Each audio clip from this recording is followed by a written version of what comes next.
In just a moment, X-1. But first, when you hear the hearty laugh and familiar voice of the great Gildersleeve tomorrow night, you know you're in for some hilarious adventures. Because wherever Gildy is around, why, somehow things never seem to go as planned. It might be his impulsive nature, or maybe it's his incurable weakness for the fairer sex.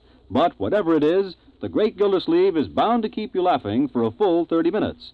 Tune in tomorrow night and meet Judge Hooker, Nephew Leroy, Housekeeper Bertie, and all the rest of the friendly people from Somerville as they join the great Gildersleeve.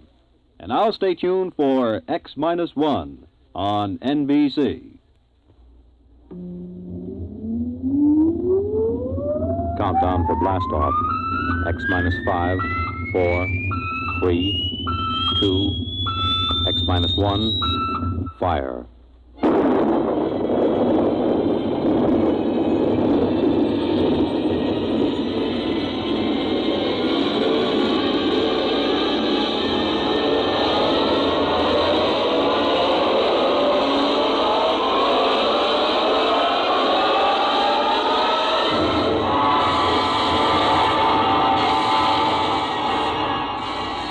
From the far horizons of the unknown come transcribed tales of new dimensions in time and space. These are stories of the future, adventures in which you'll live in a million, could be years, on 1,000 maybe worlds. The National Broadcasting Company, in cooperation with Galaxy Science Fiction Magazine, presents X-1.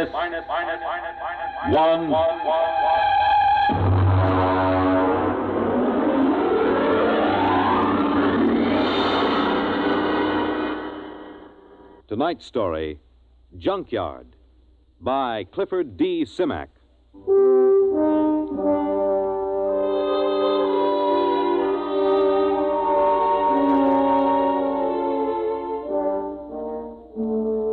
funny thing about the whole thing was the fact that we had never intended to land on Planet 9. We circled it and decided it was strictly a low-grade affair, wouldn't amount to anything for 1 billion years or so. As commander of a galactic survey team, I couldn't waste my time on it. Then my exec saw this junkyard through the telescope. We landed, took a look at a load of alien machine parts discarded by some other spaceship, and then prepared to take off for Earth. It had all been a waste of time. Engine room, MacGyver. This is Commander Warren. All secure? Yes, sir. Very well. Countdown for blastoff. Engine room ready, sir. X-5, -4, -3, -2, -1. Fire.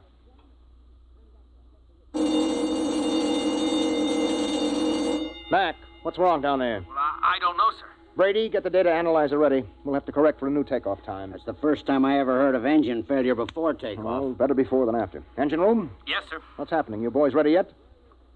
No, sir. Well, burn it, man. Get going. I want those engines started. Sir, What is it? I don't quite know what to say. Well, say something or I'll have you busted. We can't start the engines, Commander. At least I can't. Well, why not? I don't know. Klein, put Klein on. Lieutenant Klein, sir. Lieutenant, what is going on down there? Is there something wrong with the engines? No, sir. I've double-checked them. Well, then let's get them heated up or we'll be on this godforsaken planet the rest of our lives. We can't do it, sir. Klein, suppose you tell me exactly why you can't start the engines. Can you do that? Yes, sir. All right, why? Because, sir, we can't remember how. What? Yes, sir. We've forgotten how to start the engines. Lieutenant, report up here in 1 minute. Bring Dr. Spencer with you. Yes, sir. All right, Brady, where have you got it? Got what, Ira? Don't play innocent. You and I have been doing planet surveys together for 15 years. You carry enough dead weight in grain alcohol on every trip to keep you happy for 1,000,000 light years. Now, obviously, the boys in the engine room have gotten into it. Impossible. Where is it? I got a few fifths in my locker, but nobody's touched it. I checked a few minutes ago. Well, then somebody has got some in the engine room. Come in. Lieutenant Klein, sir. I brought Dr. Spencer as ordered. Hello, Doc. Did Klein here tell you what's going on? He did? How long will it take you to get these guys sobered up? I can't. Why not? Because they're not drunk. I tested Klein in my office. Now, wait a minute, Doc. Are you trying to get me to actually believe that these men, intergalactic engineers with years of hyperfission experience, have forgotten how to start the engines of this ship? That's right. You're serious? Dead serious, Ira. Something, somehow, has caused these men to forget how to start the engines. There it was. It fit in perfectly with a lot of other annoying little things that have been happening to us ever since we put down on Planet 9. It was to have been a routine exploration of a low-grade, uninhabited planet. Some routine exploration. All right, Klein, now listen to me. Do you have manuals aboard? Engineering manuals? Yes, sir. Take the engine room boys and study those manuals. They'll tell you how to start the ship, won't they? Yes, sir. Okay, get going. Doc, I'd like you to stay here with me and Brady for a minute. Okay. Report back to me, Klein. Yes, sir. Okay, Doc, you're supposed to be an expert on space medicine. What is it? I've never seen anything like it, Ira. Brady? Search me, Captain. I've seen 'em with space blues, alien psychoses, the works. But I've never seen a disease that could make a crew forget how to start the engines. Maybe it isn't a disease. Okay, what then? Maybe it's a deliberate thing. You mean they're faking? No, I know Klein and the others too well for that. I mean, maybe there's some outside influence. Doc, we've surveyed this planet from top to bottom. We know there isn't a living cell on it. What about the junkyard? What junkyard? Oh, he means that pile of rusty space engine parts we found. The boys nicknamed it the junkyard. He's right. Somebody put it there. Well, we know that another spaceship landed here. We know that from the blast marks on the rock. We know that for some unexplained reason they took their engine apart and tried to put it together again. We know they succeeded in building a much simpler engine, leaving a lot of spare parts, and we know that they took off. The blast-off marks tell us that, too. What we don't know is whether or not they left somebody behind. Or something. What about that stone tower, Ira? The boys looked it over. It's just a pile of stones. They probably threw them together as a shelter while they were rebuilding their engines. Oh, that sounds too simple. I don't like that tower, Ira. Why not? I don't know. It was scary. It had that black look about it. The smell of death. I felt it when I walked past with Klein and MacIver. Oh, that's the Celt in you. Banshees and spooks. I still don't like it. I need a drink. Skip it. We should be ready to blast off in a few minutes. Engine room. Engine room. What's going on down there? Engine room. Lieutenant Klein. Daddy? Is that you, Daddy? Did you bring me a present? Daddy, I'm scared. Holy mackerel, that's Klein. He's gone off his rocker. Klein! Doc, I think we better get down to that engine room.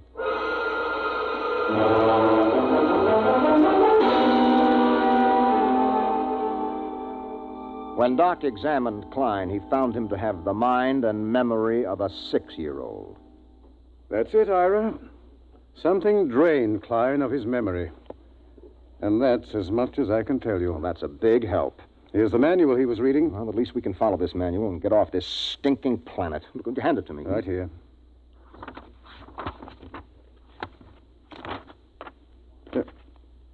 Anything wrong, Ira?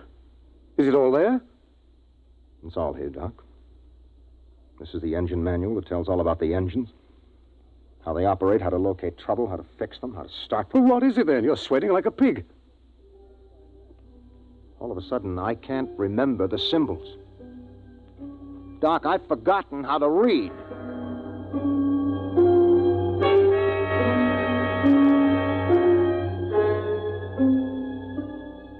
I left the engine room and went out through the lock to stand on the outside platform of the ship.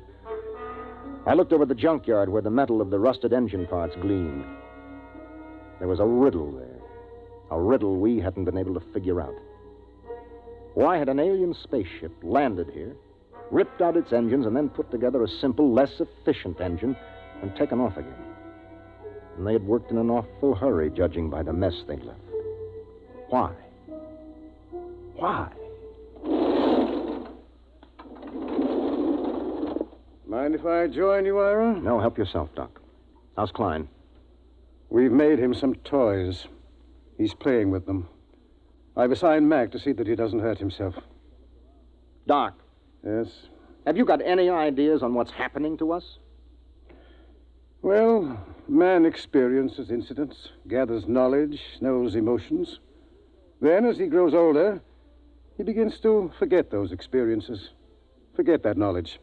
That's what life is, a long series of forgettings. Here on 9, in some impossible way, the forgetting is speeded up. It happens overnight. No, there's more to it than that. Well, I'm going back to my cabin and try to get some rest.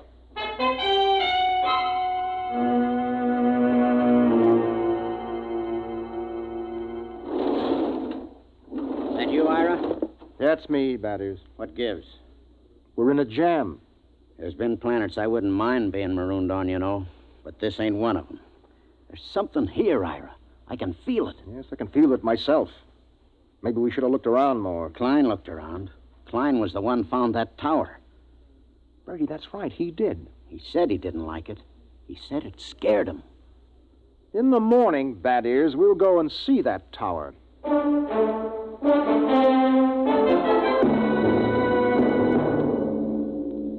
In the morning, I took Doc and MacIver and Brady with me, and we walked across the valley to the stone tower. It wasn't much of a tower, maybe 8 or 9 feet high, made of rocks piled one on top of the other. Pretty solid. Well built and odd. Type F culture, I'd say. Did anybody bother to look inside this thing? MacIver, you were here with Klein yesterday. Yes, sir. We couldn't find a way in, Captain. Klein poked around but gave Well, up. we'll make a way in. Stand back. I think I can shoot the top off it. Oh, now that should be big enough for a man to lower himself into. Okay, pass the rope around my shoulders. Captain, Yes? in case there's anything, well, dangerous, maybe I ought to go. After all, I'm survey engineer. MacIver's right, Ira. Okay, Mac, your responsibility. Yes, sir. Just fasten the rope under my arms. Mm-hmm. That's it. Now, I'll climb up and lower myself in. If I pull twice, haul me out. One pull means okay. Give me a hand, Brady, huh? How about a quick shot of whiskey first? Never touch it. Ready? Yep. Can you see inside? Black as a tomb. I'm going to lower myself. Pay out a little rope. Well, it's been lovely. Here we go.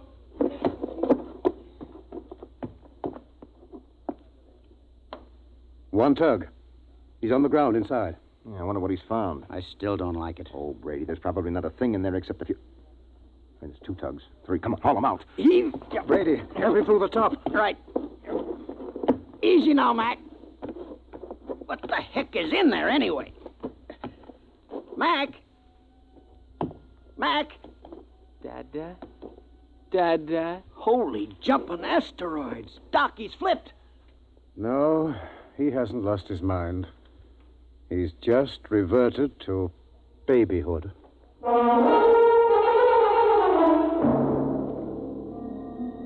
We stood there at the foot of the tower, stunned. MacIver sat on the ground, happy as a clam, playing with his fingers and talking happy little nonsense syllables.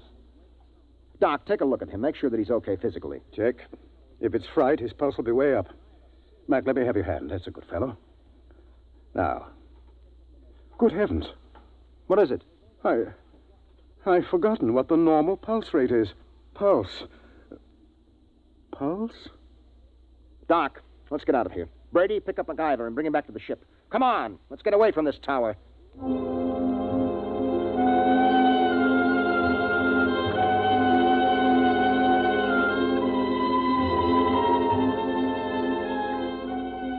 A few minutes later, Brady and I sat in the captain's quarters. He didn't do much talking, just sat and tipped his bottle to his lips ever so often. Well, at least we know in a general way what we're up against. Do we? We know there's been knowledge lost, important information forgotten. Check. Now, that memory, that lost skill, that knowledge went somewhere. Maybe there's something in that tower that takes it away. And I have a silly feeling we might even get it back. Have a drink. Bad Ears, get a couple of men, volunteers. Now? Now. What for? We're going to find out what's inside that tower.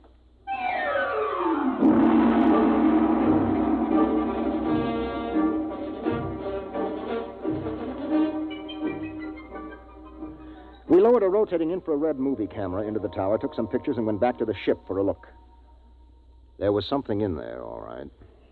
Now, as far as we can determine, this thing we photographed is shaped like a watermelon standing on end.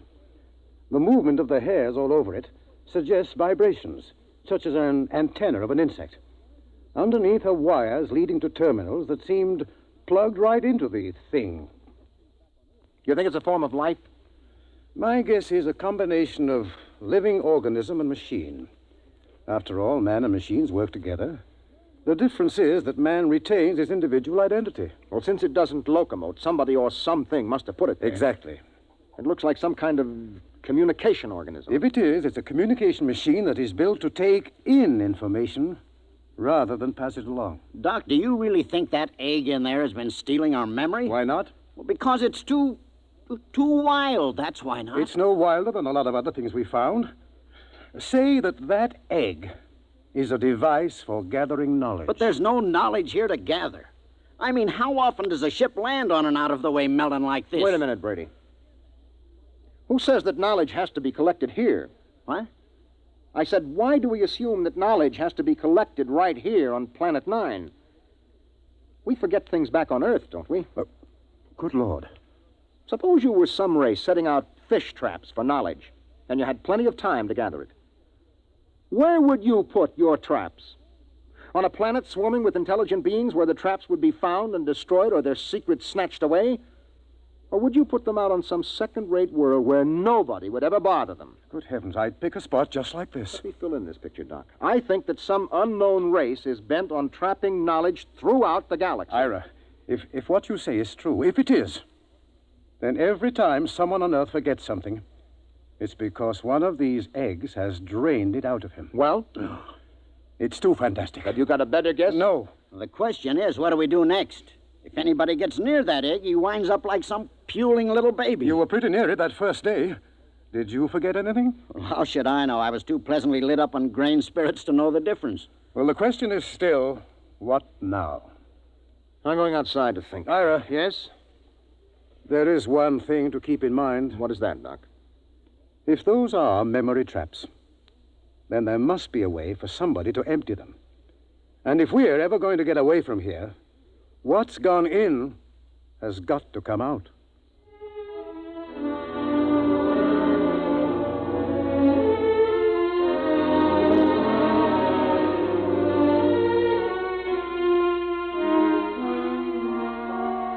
I stood out on the platform of the ship and tried to make some sort of pattern of it.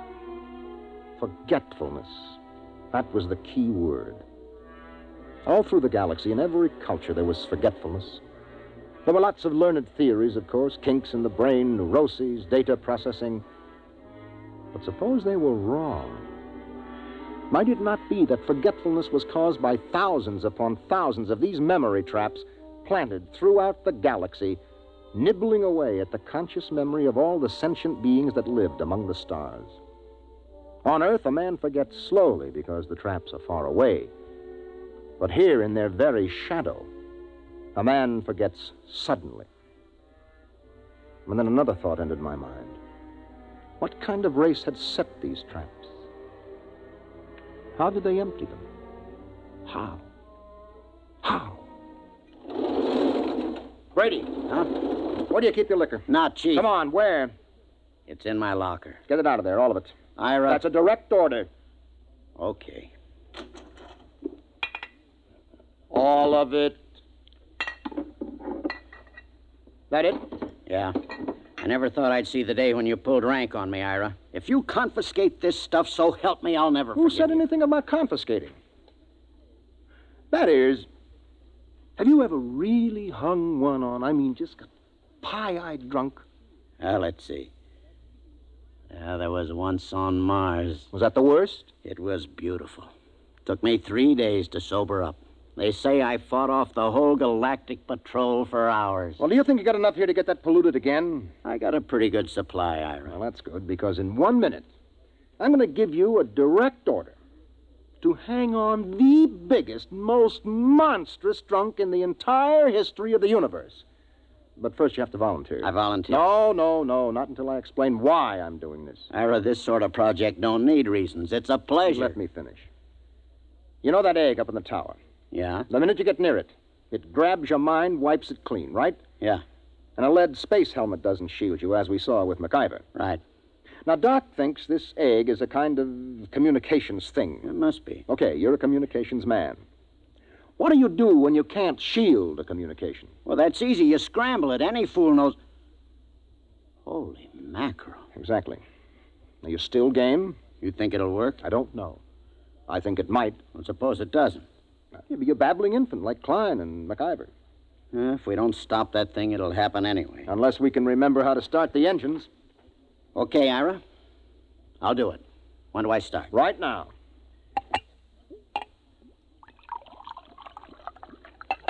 Well, Ira, here's mud in your ever-loving intergalactic eyeballs. You know something? I'm beginning to like this mission already.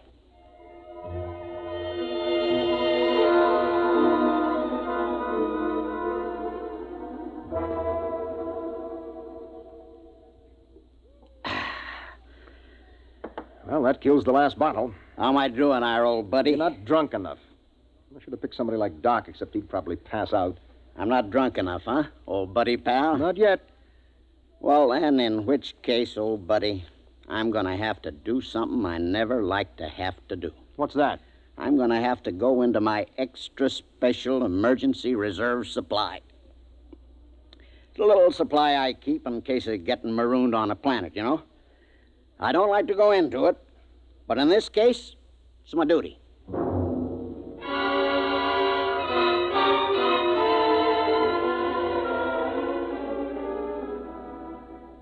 I'm a rambling wreck from Georgia Tech and a heck of an engineer. A rambling wreck from Georgia Tech and a heck of an engineer. Woo! Blast off! Okay, I guess you're ready. What do you think, Doc? Most amazing thing I've ever seen. Is he drunk enough? What I want to know is what's keeping him conscious. Okay, Bad Ears, on your feet. Help him up, Doc. Right. Rambling wreck from Georgia Tech. Let's go, Bad Ears. Right. Rambling wreck from Georgia Tech.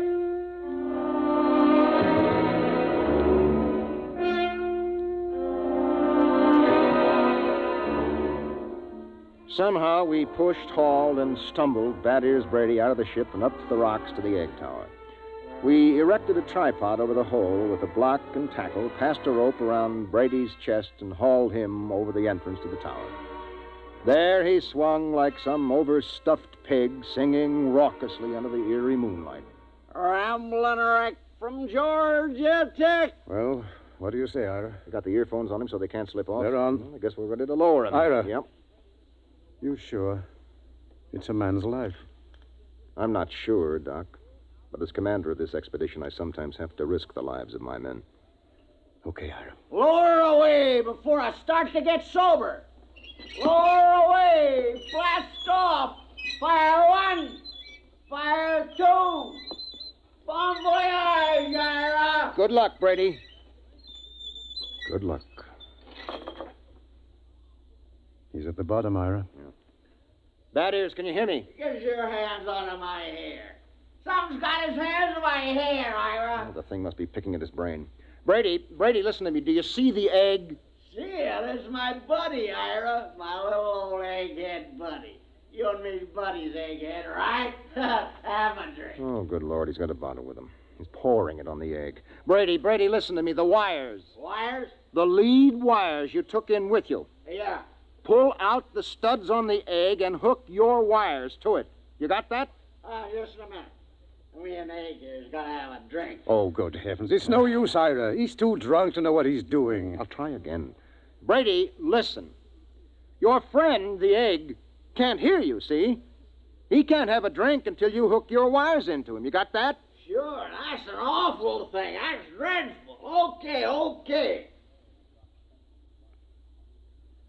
What's he doing? Doc, you getting any impulses? Not a thing. Maybe we better haul him out. If he starts to sober up... Maybe we'd better. Okay, 1, 2... Wait a minute, wait. What? I'm getting something, Ira. What?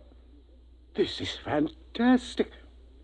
Oh, I'm getting something. All right, haul him out, quick. Right. Come on. A rambling wreck from Georgia Tech. A rambling... Brady, are you all right?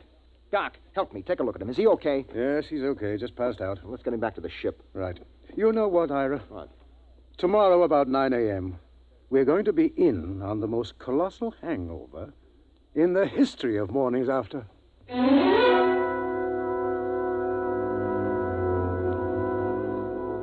We were in on more than Doc Spencer had bargained for. More than any human being had any business being in on. Oh. Well, Brady, how do you feel? Shoot me. You turned the trick. The tower. You hooked into the egg. The stuff is rolling out now.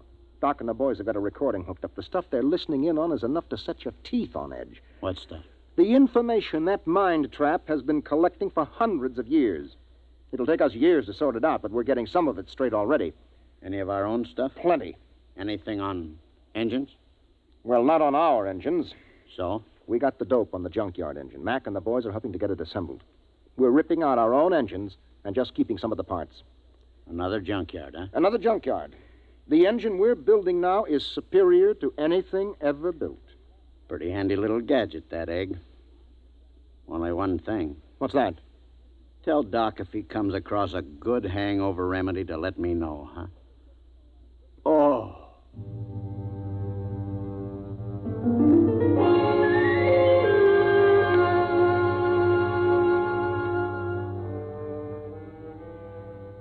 It took us about 6 days to assemble new engines using some of our parts and some of the advanced designs from the junkyard. During most of that time, Doc Spencer sat down at the tower with a set of headphones monitoring the information from the egg. He was like a man possessed. I didn't think anything unnatural was happening until the night of the 6th day. Well, that does it. The boys have got the engines ready for blast-off. There's a full moon, too. We should be able to lift her by tomorrow morning, huh? We're blasting off in exactly 1 minute, that is. What? In exactly 1 minute. But Ira, Doc, and some of the techno boys are down monitoring that egg. I know it.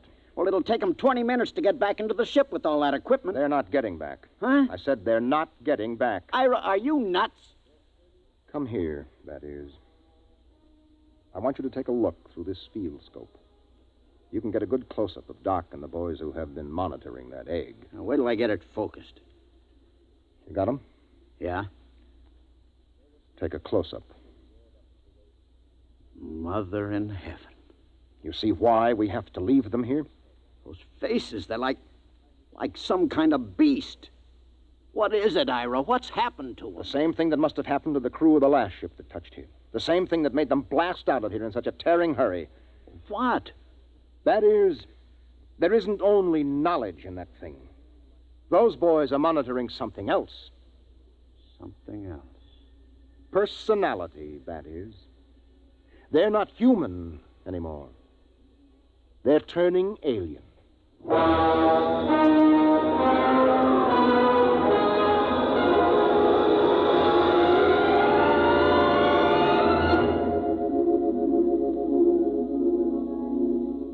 They were still there when the ship roared up away from Planet 9 and pointed her silver nose toward Earth. We could see them in the scopes. A group of tiny figures crouched over the recording equipment, their earphones plugged into the egg. They didn't even look up when we blasted off. They were no longer human now. They were something else. Something 1,000,000 light years old and of another world.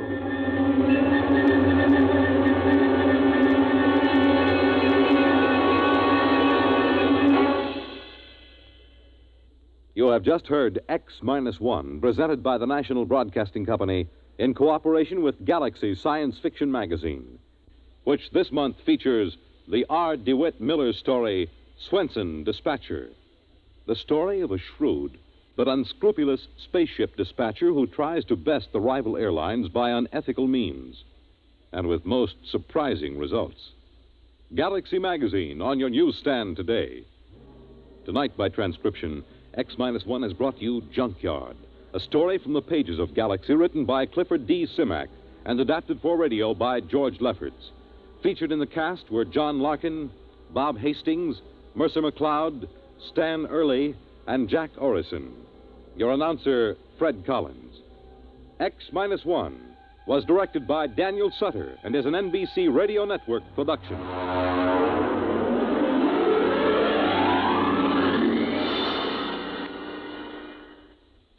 Let's visit Fibber McGee and Molly tonight on the NBC Radio Network.